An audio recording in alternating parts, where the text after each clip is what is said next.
मुख्यमंत्री शिरोळमध्ये धार्मिक कार्यक्रमाच्या निमित्ताने आले असताना राजू शेट्टी यांनी ऊस उत्पादक शेतकऱ्यांच्या प्रलंबित FRP ऊसतोड मजुरांच्या लूट प्रकरण आणि अलमट्टी प्रकल्पाच्या उंची वाढीमुळे निर्माण होणाऱ्या पूर परिस्थितीच्या मुद्द्यावर महत्त्वाच्या मागण्या केल्या आहेत।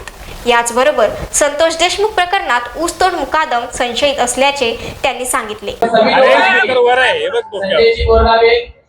हो बोला साहेब, बोला, काय अडचण नाही।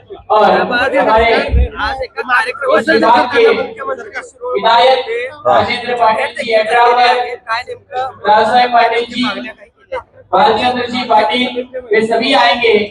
आज एका धार्मिक कार्यक्रमाच्या निमित्तानं मुख्यमंत्री शिरोळमध्ये आलेले होते आणि त्या दरम्यान मी मुख्यमंत्र्यांच्या बरोबरच व्यासपीठावर होतो।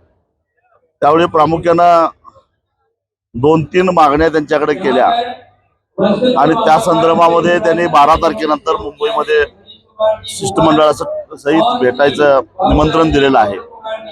त्यातली प्रमुख गोष्ट म्हणजे ऊस उत्पादक शेतकऱ्यांना अजूनही ऊसाचे पैसे मिळालेले नाहीत आणि साखर कारखानदार सातत्यानं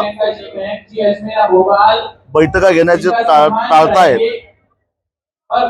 शुगर केन कंट्रोल ऑर्डर 1966 नुसार ऊस तुटल्यानंतर 14 दिवसाच्या आत शेतकऱ्याला FRP मिळाली पाहिजे, ती मिळत नाही।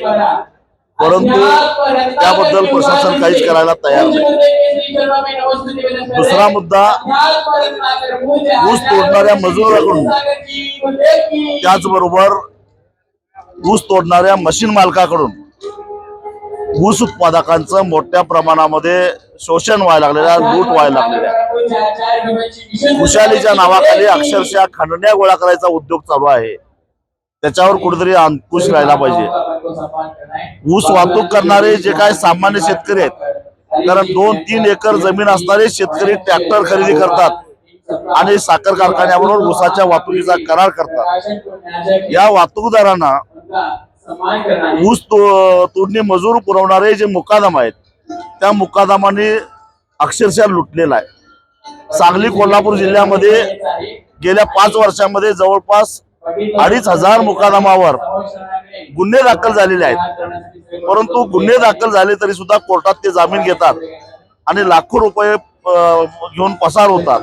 तेव्हा कायद्यामध्ये दुरुस्ती करून हा आर्थिक गैरव्यवहार समजून त्याच्यावर गुन्हा दाखल करणं गरजेचं आहे। त्या संदर्भामध्ये वाहतूकदारांचं एक शिष्टमंडळ घेऊन 12 तारखेनंतर चर्चा करायला निमंत्रित केलेलं आहे। खरं तर हे जे गुन्हे दाखल झालेले आहेत, हे सुद्धा मुख्यमंत्री जेव्हा गृहमंत्री होते त्या काळात त्यांनी दिलेल्या आदेशामुळेच हे एवढे गुन्हे दाखल झालेले आहेत। आणि हे जे आमचे प्रश्न आहेत, ते प्रश्न हे जिव्हाळ्याचे प्रश्न आहेत, त्यामुळे शेतकऱ्याला त्रास होतो।